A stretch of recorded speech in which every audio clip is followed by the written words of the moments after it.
Hey, good afternoon, everybody. I hope you're having a good week. You're on your way to a fabulous new year. And of course, that means a lot of college football, NFL. Who better to break it down than Sean Salisbury? Sean, Merry Christmas belated. I hope you had a great holiday. I hope you're on your way to a fabulous weekend. It's good to have you on, buddy. How are you? I'm doing great. It was a very Merry Christmas. I'm looking forward to an epic 2024. Grateful for health and family. Grateful for you. I'm doing awesome. And we got a lot on the docket this weekend, Oh, man, with boy. football playoffs on the line and these Final Four, physical and finesse all involved. It's going to be a blast to watch, man. All right, let's start with college football. I'm not a guy that's ever going to pick a Big Ten team to beat an SEC team in a big game. With that said, if it doesn't happen this year for Michigan, I just wonder if it's ever going to happen. Last year, they were embarrassed. I'm still on the edge regarding Alabama. This is a team, Sean, that just a couple of weeks ago needed a 4th and 31 miracle to beat Auburn, right? And they've had a lot of close games. They had games where they didn't play well, and they were lucky to win. What's your take on this game? Because I'm leaning – I think Michigan's going to win the game, Sean. Yeah, I do too. You know, Grant, it's weird. We know going into this, the strength of both teams is lining up, physical, and try to bully you, right? We know that. But I'm not sure it's going to be easy for either team to do that. So that leads me to the next thing. And when we get to the other game, it's opposite for me for the most part. The finesse part of this game, I'm anxious to see who can pull it off, Grant. I really am. Yeah. What do both quarterbacks bring to the table? McCarthy started off great, and then they've gone through like 4 or 5 weeks when Harbaugh was out where the passing game was just putrid. Terrible. And they didn't even really get after it. And McCarthy's a really versatile player. With Alabama, when Milrose got both working, it's great. He made some great throws, but he is not going to beat you to sitting back and delivering the ball if you keep him there. But both can destroy you when their legs are alive and well. So I know, listen, here's what's going to happen, Grant. You're going to see 3 and outs. They're going to try to pound it. Somebody's going to punt and keep flipping field. And then all of a sudden, somebody's going to get nosy and they'll run a play action and hit a big play. To me, I'm anxious to see what team eliminates the other quarterback's legs. Because I'm not sure, and I was looking over some scouting reports from some people I really trust and had me send, Grant, from around the country that watch this stuff. And you watch it, I watch it, and that study it. And, you know, it's weird. I don't know if either guy, if you line up and say, man, Corum's not running the ball, they've taken away the edges and boxed in Milroe, who is a monster runner, just a physical beast. Yes. Can they line up and throw it? And Alabama's had their struggles, and they had to win a few games against teams that they should have beat big time and that they didn't. And then Michigan, they weren't overly battle-tested this year yet. When you let them get their game going and be three-dimensional, meaning quarterback run, quarterback mix in a throw, and then run the ball, that's when they're at their best. I just don't think that I think it's going to be tough to run it inside against both teams and depend on ego and pride.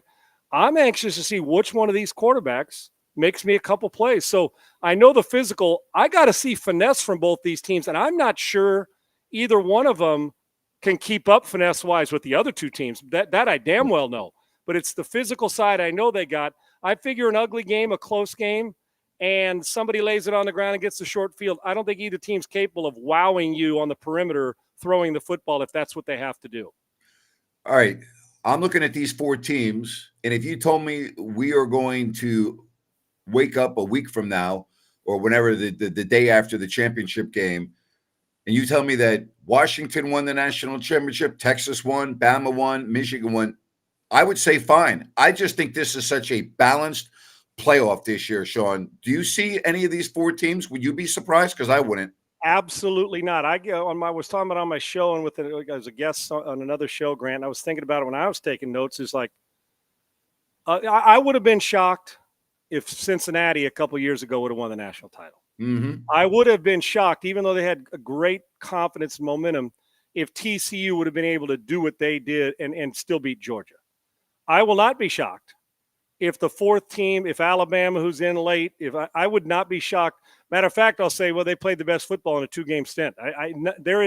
I don't think there's any heavy, oh my gosh, this is a no-brainer game.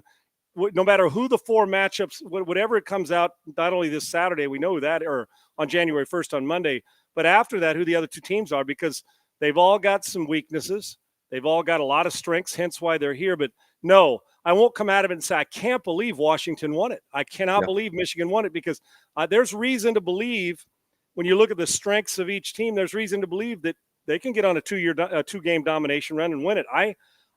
If you're a betting man, you better be awfully sure, because these are some extremely. I also don't see a 52-24 win either.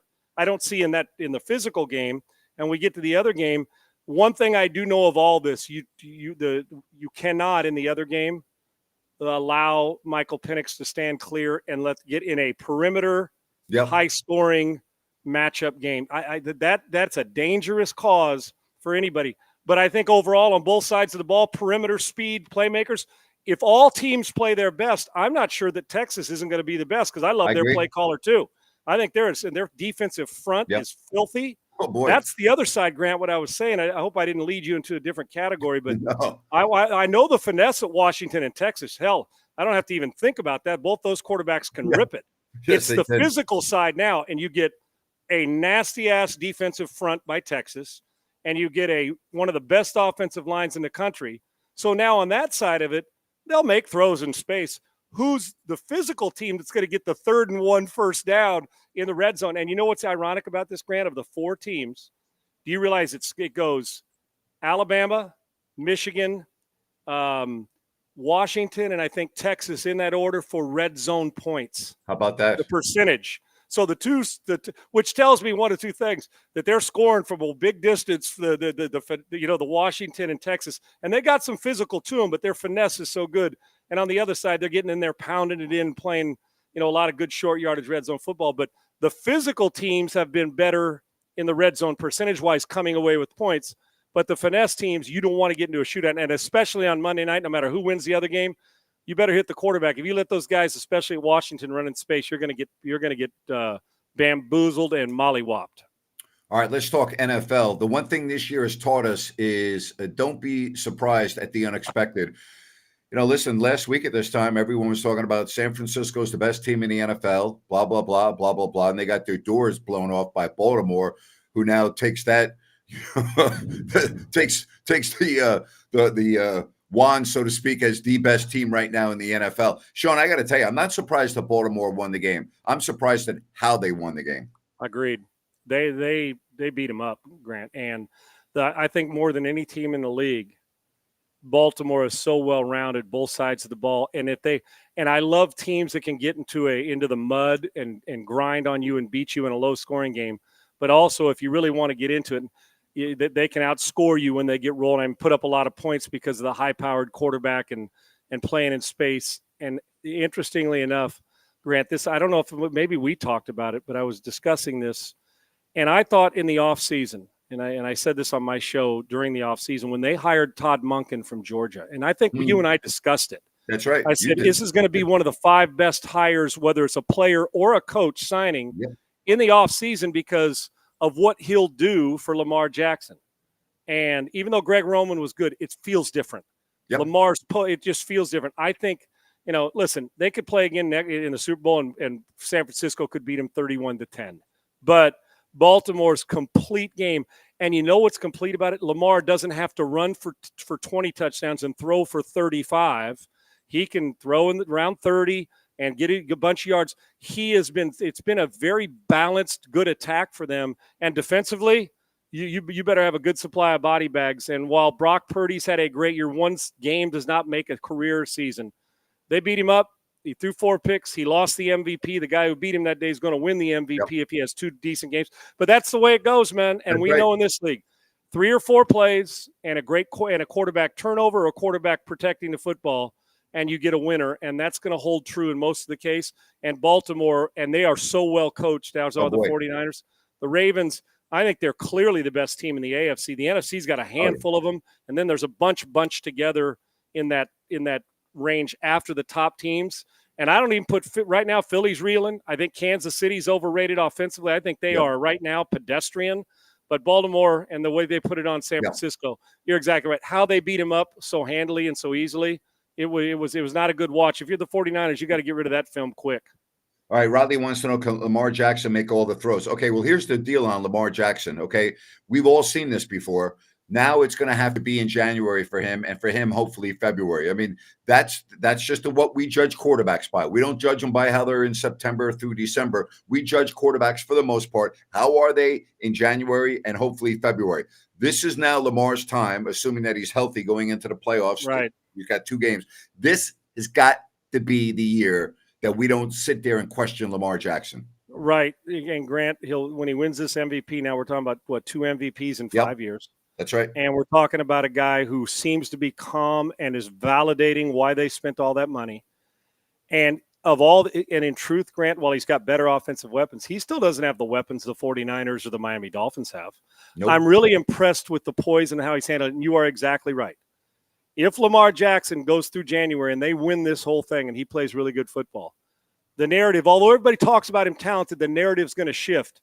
They're going to start discussing him. Okay, now we can start to throw him in that Rodgers. He's now in that class. He's got a Super Bowl and 2 MVPs. It's rarefied. I mean, now we're starting to talk about him in a different way. And I think he can, but you're exactly right. How he shows up, they're going to be playing him at home. He's more than likely not going to have to go on the road. So It's going to be interesting to see, because it'll even be worse on him if they lose at home and he doesn't play well. But I think he's primed and ready. And to answer your question, can he make all the throws? I don't know if he can stand back there, in my mind, of watching and throw 45 times without running the ball and mixing and giving me bandwidth. But I go back and look at every single – what throw doesn't he make? And I know because I hear this all the time. Oh, he can't beat you from the pocket. Well, I go back and look at what he does against pressure, and his numbers are good. They've been pretty good in his whole career. What he does on the run. Is he Marino from the pocket? Hell no, but there's ways to win without having to be the guy that – hey, Mahomes can beat you from the pocket and make every throw. They're 9-6. So we've seen it. So, yeah, I do. The narrative on him, I don't know why. Maybe because he's such a great runner. But go back and look. He can throw a comeback. He can throw a dig. He's great off play action with a deep ball. I think Lamar Jackson's complete. He's not the best pocket guy. He's not the best quarterback. But if you want everything and a guy who teammates believe in, when you're talking about the best in the league, Lamar Jackson has to be talked about every year. And January can validate what quarterbacks need, and that's a championship. The team, you mentioned the NFC a moment ago. I'm not sold at all on Dallas. They have not won against a good team all year, with the exception of the home game against Philly, and they weren't playing that well. I want to talk about Philly, because this team just does not look anywhere near like the team I watched last year or the team that I watched for the first 3 months of this season. Defensively, their sack total is way down this year from last year. Their offensive line, not as good this year as last year. And I wonder, about the health of Jalen Hurts. There's something off with this team right now, Sean. Sean, they barely beat a horrible New York Giants team on Sunday. Right. You're exactly right. To answer you guys' questions, Lamar is the MVP in the league, and he can make every throw and dominate. I didn't want to go without saying that. I'm with you. I watched them, Grant, and the Philly, and there is something missing. I don't know if it's a confidence, if it's swagger, if it's physicality, if it's they're tired. I don't know what it is. They don't have time to be tired. I'll tell you this. Something we have to look, and I'm not saying the other guys aren't good. You've already demoted one of your coordinators and put Matt Patricia in there, and the other one, Brian Johnson, who was a hell of a quarterback coach. There is a difference in play calling and teaching that position when they're separate. In college, guys usually do both. In the NFL, you have a specific quarterback coach and coordinator. Do not discount what Jonathan Gannon and Shane Steichen have done, because it looks different. They don't feel as explosive. They feel explosive for shorter stints. I haven't seen him sustain dominating football in it feels like a month and a half. And even at times when they're doing it, A.J. Brown's not the same player. They're just not getting the production and oh my gosh, when they get the ball, they're going the distance, sustained drives. And they make some stupid mistakes along the way. They're going to have a hard time getting through the NFC. Can they? Sure. But I'm seeing a different team, and we got a lot of the same players. So I'm sitting here thinking to myself, what's the problem? The problem may very well be the rhythm of the play callers on offense and defense. It doesn't feel the same to me. It looks different, the optics and the results. The Philadelphia Eagles are a team that could be eliminated the very, very first round of the playoffs. When I look at the NFC, and I think this Trent Williams groin injury is something to keep an eye on with his size. So again, it looks like he averted a serious groin injury with the MRI. But we saw what happened when he was not on the field in the middle of the season when the 49ers lost 3 games. I'm going to go and give you a team here that I wouldn't have said this 2 or 3 weeks ago. They got to make the playoffs first, and that's the Rams. This Rams team almost went into Baltimore a couple of weeks ago and won that game. Okay. And they have a lot of veterans, and they've got a quarterback that's done it before. Could you see them being a team that gets on that playoff run? Yeah, Grant, I could see them playing in the NFC Championship game for a chance to go. I really can. And we all miss at times, judging from, Stafford at the end of last year, injuries and coming on and all the things that went on. Cooper Kupp last year, right? Just everything that went on. I'm like, maybe talk to me in 2025 or mid-season 2024 if they have a good off season. I was wrong. I thought this team was going to end up being a bottom third team. Me too. And you know when they sent the message was the opening week. Remember they opened against Seattle. Up in Seattle, yeah. And I had Seattle to me it was a lock. Seattle was winning that football game. And they lost the bet. Rams go in and play their ass off. And with Stafford, talk about somebody who can make all the throws. But their passing game is so elite because they're so good at getting those guys in space, even when it's the 6-yard catch and turn. Their possession receivers are so good, but they also give you great run after the catch. Do not sleep on them. I'm with you. They could stumble their way into because the quarterback and I think Matt's, it's not on house money. I don't believe in that. Players never think that. They think we're winning now. I want to win another one. I want to be greedy and selfish and keep winning. And when Stafford is throwing it like he's throwing it, one thing we've known about Matt Stafford in the past, even in their Super Bowl year, he will throw it to the other team. He's not doing much of that now. It's almost as he's gotten a little bit older. He's like, yes, my arm's a laser. I can throw where I want. But let me be a little more judicious and make the ordinary play all the time, which I always preach. So, yeah, and I'll tell you what, the two teams now Buffalo, we can't sleep on them. They are playing really, really good football. Miami's got the perimeter in the AFC, but right now, I said the two teams that are dangerous in the AFC, the way Flacco's playing with confidence and no care, Cleveland's defense and their back end is nasty, and the equivalent in the AFC to me is the Rams, honest to God. And I'll tell you this, and people are going to say, Sean, that's a hot take, and I'm dead-ass serious. He's not going to be back till next year, but if he was healthy and came back for these last two games, Deshaun Watson wouldn't make my starting lineup. I ain't pulling Flacco out. Watson would have to. It's unbelievable to me. Yeah, I would not move Flacco. He went from the couch to the feet, to the sidelines, to the starting lineup, and his ability to push the ball down the field and stretch you has been amazing. Now, in the long term, of course, it's Watson, but I wouldn't pull him out. That's how much I believe, and Joe's feeling this right now. The Rams in the NFC, and I'm telling you, the Browns, although because their defense, they're winning even when Myles Garrett doesn't dominate the game. And I saw that on Sunday against the Texans. This Cleveland Browns team's a little bit dangerous in the AFC as well. Interesting you say that about all these teams because I look at it real briefly. Cowboys have proven this year they can't play on the road, right? And they're going to have to play on the road in all likelihood. I don't see Philadelphia losing to Arizona and the Giants. The Niners, people are going to say, well, Brock Purdy, can he do it? All right, what about the health of Williams? Okay, I still think the Niners as a number one seed, Sean, I still think they win 2 games. All right, I just do. I just think they're the team to beat in the NFC. I think you're getting a rematch, Grant, of the game you saw last week. I'm fine. The result will be different as far as the point spread. It'll be closer. I don't know who's going to win. I think we'll have a rematch from what you saw last week. The Lions, to me, they're a great story, but I'm not a believer in them yet. They've had a lot. Their losses this year have been just inexplicable, such as on Thanksgiving Day. That was just a horrible loss to the Packers. I mean, there are some things about the Lions that I'm not ready. I think they're one of those teams, Sean, and maybe I'm going to eat my words in a month. They're 1 year away to me. That's where I look at the Lions right now. I agree. There's almost like that. Are they ready for prime time just yet? It's not a matter of can they go. They can beat anybody, but they can also go out there and you're like, what? What happened to these guys? I wonder. I know that they'll tell us, and Dan Campbell's instilled such a great confidence, but I'm not sure deep down in the whole that they believe they're the best team in the NFC. Right? You get my point. I'm not sure they believe it. Yet, hell, who the heck knows with the NFC the way it fluctuates all the time? To me, it's going to take a lot to eliminate the 49ers in the playoffs, and right now the way Baltimore's playing because they do it on both sides of the ball. Both teams do. All right, I want to have one more question for you because you're in a baseball crazy city where everyone talks about the Astros. But in the National League, we just saw a team in the Dodgers spend over $1 billion on 2 players. Is this bad for baseball? I mean, have we just made the playing field in Major League Baseball even more uneven than it's ever been? And with that said, this is a Dodgers team that has spent a ton of money year in, year out. And other than the 60-game season, which I put a big-time asterisk next to in 2020, the Dodgers haven't won a World Series since 1988. So it's not like their money is bringing them the championships. But is this bad for baseball, in your opinion? Sure it is, Grant. It's bad for baseball. The problem is it's worse for the Dodgers if they don't win a World Series, because I don't care if they win 120 games. Doesn't matter. If they're not crowned the champion, it is a full-blown failure. Yep. And you can't say that about if all of a sudden the Cubs or the San Francisco Giants get back and you say, hey, we made the playoffs. It was a successful season. If they don't win the World Series, it's a failure. And you may have to clean house everywhere. But I'm talking about the front office and say, you know what, didn't work.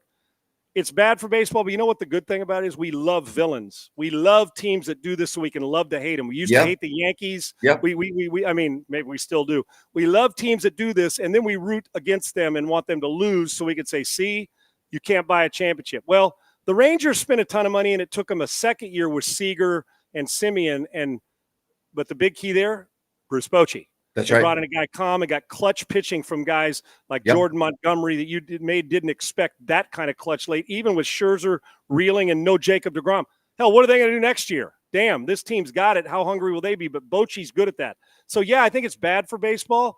But, Grant, as long as the rules and the setup says the only way I'm going to punish you is by a luxury tax, and you got it, and it means that much to you, they want to spend it now. The reason it's hard to argue, we're finally, I would imagine, going to see Ohtani in postseason, which I can't wait. And if there's one guy that I'm never going to be – blame the Dodgers. Don't blame the dude they handed $600 million to, right? Is there a better representative and good dude who's just the best player on the planet, most unique player we've ever seen? If somebody's going to get it, how in the hell can I argue that? Hell, and he's not even going to pitch this year, and it's hard for me to argue. That's unbelievable. Yes, and so to add to – and add another pitcher at the 300+ million, they're going all in. But listen, the biggest story to watch this year is going to be, can the Dodgers forget the regular season? Can they win a World Series in dominating fashion? If not, that model may end quicker than anything because people just can't keep up. The problem is they may not need to if the Dodgers don't win the World Series. People just chalk it up, and because you never know when injuries are going to come into play. But this roster is friggin' stupid. I'll tell you, if I'm running that team, listen, no disrespect to Dave Roberts, but he's had his chances. I'm on the phone to Dusty Baker, and I'm doing whatever I have to get Dusty Baker to come to manage that team. If Dusty Baker was the manager, and I like Dave Roberts, I do. But Dave Roberts has underachieved as the manager for that team. Plain and simple. They should have more than one World Series since '88, and it shouldn't be a shortened season. Right. That's one. Two is, if Dusty Baker was the manager with the way he deals with players with that roster, oh boy, and the depth of it, oh boy, I would bet you're not going to win much because of the odds, but I would bet a mortgage on the fact that the Dodgers are walking away with the World Series. And don't tell me those Dodger fans wouldn't love to see old number 12 wearing wristbands in Dodger Stadium at Chavez Ravine. The most pressure of any guy in the whole league this year for his job is not Ohtani. It's nobody. It's Dave Roberts. If he wants to keep his gig, they have to win. Happy New Year, my friend. You take care. Thank you very much. I appreciate you, man. I love you, and Happy New Year. It should be a fun. I can't wait to talk about what happens. And I guess we'll do the show. Let's see, Monday's New Year's next Day. Wednesday? Can we do it next Who you Wednesday? got real quick? Who you got? Texas? You taking Texas or Washington? I'm taking Texas, and I'm still going to stick with my mentality of I can't take a Big Ten over SEC. I'm taking Texas and Alabama, which will set up that rematch. Okay, I'm going to go Texas and Michigan, where Harbaugh finally gets over. He doesn't leave. He spends his life as a coach in Michigan, gets a new deal. I'm going Michigan, Texas, and I think we'll have a chance to break down the national title game the week after. So give me that matchup. You got it. Take care, buddy. Appreciate it, bud. Thanks. Yep, good stuff there from Sean Salisbury. In a moment, we'll talk about the Kings coming up with Ryan in Sacktown. Hey, New Works Plumbing, they've got a fix for you for your plumbing needs and repairs. Just go to sackserviceplumbing.com or call the number on your screen. New Works Plumbing, available 24/7. Call that number on your screen or sackserviceplumbing.com. That's New Works Plumbing. They've got a fix for you. What's up, buddy? How are you? I'm doing good. How about yourself, Napes? I'm doing better than the Kings did last night. That was embarrassing. We talked about it on the post-game show. There's no excuses to lose to that team without, Sharp, without Ayton, and to give up 130 points. It's just unacceptable.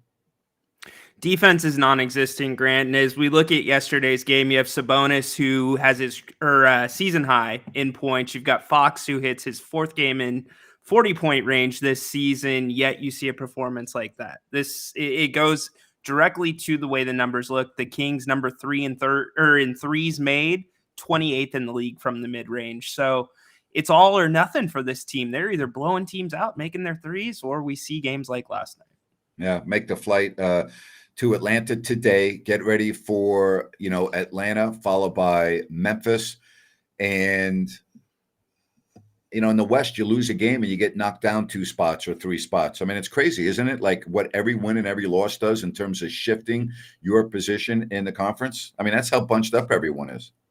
Well, the crazy thing about it is it's a legit Western Conference this year because of the lack of injuries. It's a much different time than it was last year, but it shifts daily. It still will, which means they're playing in a very competitive league, which gears you towards the postseason in terms of experience. But don't sleep on this Hawks team. They get Jalen Johnson back.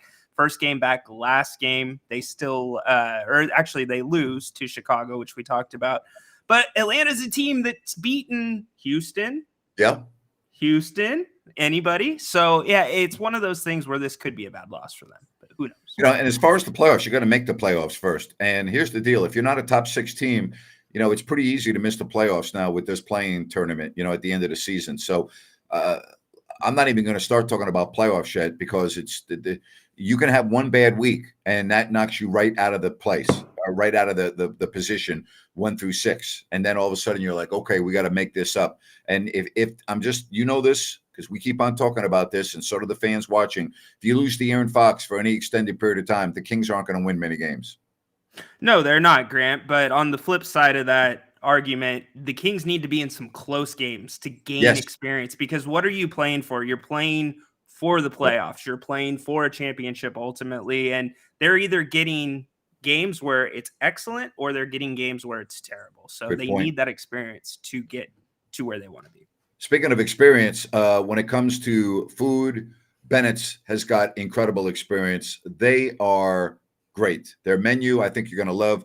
Prime seafood and steak. The Bennett's Westside Grill is their newest location in Rockland at the Blue Oaks Town Center. They're in Sacramento and Roseville as well. If you go to Bennett'sRestaurants.com, you can make a reservation, check out the menu and more. It's fabulous. You'll love it. Don't forget about the weekend brunch, the weekend prime rib. They have happy hour specials throughout the week on their apps and drinks. Bennett's, 60 different types of wine available by the glass. That's Bennett'sRestaurants.com. Well, again, a few days off to try to figure out what went wrong in Portland and then move on to Atlanta, followed by Memphis. And we'll be with you for the Hawks game again, pregame, halftime, and postgame show. Looking forward to that, but a couple of days off. And I think it's really good that this team has got an extra day off now between games, because the long flight, Portland to Atlanta today, and you need a good practice under your belt. You really do. Yeah, they need to get back to the basics and the fundamentals. We talked about free throw shooting last night, just as an example. Fox and Sabonis both shooting in the 60s and 70%. That needs to be better. Yep. But at the end of the day, Grant, this team's had a lot of rest. And we make a lot of their records on back-to-backs, but it's been not bad for this team early on in the season. So it's only going to get more difficult from here. So if you can't take care of Atlanta on this much rest, oh boy, it's going to be a problem. But it is a problem. The thing about Atlanta that's a wild card, you have the Trae Young, and he's the type of guy that can just flat out go off. And if you get a game where he has, one of those in him, they're a challenging team. They're not a playoff team right now. And at home, they only have 4 wins. But he can get it going, and when he does, he's unguardable. Yeah, and we saw how the Kings can't even guard Portland's perimeter. So you think about Trae Young, who will try to dribble circles around you, and you start to get a headache. But at this point, Grant, I'm looking for the Kings and their players, specifically in the starting lineup, not to have at least games. And when I say at least games, it's he didn't score, but at least he grabbed like 3 rebounds. Yep. At least he got 2 assists. And that's the commentary that seems to be normal, and we're conditioned to now. And that shouldn't be how it is for a team that has the high aspirations like the Kings do. All right, you got the 76ers and the Magic tonight, the Wizards and the Raptors, Bucks are at the Nets, Suns play the Rockets in Houston, Knicks and Thunder from OKC, and the Cavaliers take on the Mavericks. I'm with you on that. And we're talking about Kevin Herter. We're talking about Keegan Murray. And we are talking about Harrison Barnes. All right. And the bench. Throw the bench. Well, the bench. Yeah. And you made a good point last night about Monk's foot. I just wonder if that's been an issue the last few games. Well, he missed the Minnesota game, but he didn't look right last night. No, but he did have family in town. It's tough to get them out of Don't even get me town. You've got started. the Christmas Don't even holiday. get me started. Don't get me started, you troublemaker. Poking the bear a little bit.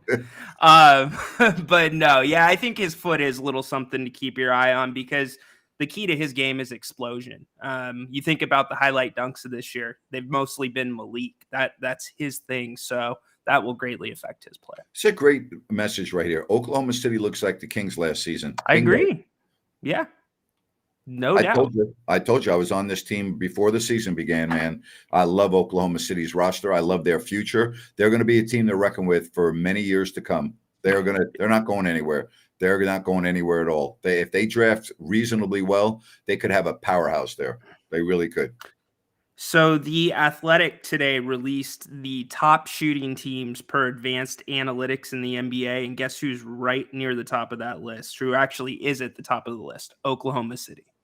So that takes it even further to how much similar they can play like the Kings. Yeah, and of course the Kings have 2 wins against them, albeit both games in Sacramento. They have yet to play in Oklahoma City, so we'll see what happens when they go into OKC. All right, buddy. Enjoy your evening, and we'll see what happens for the Kings and the Hawks coming up. Appreciate you. Thanks very much. Sounds good. Thanks, partner. And thank you to everyone else for joining us right here. Hope you enjoyed the conversation with Sean Salisbury and Ryan in Sacktown. Make it a good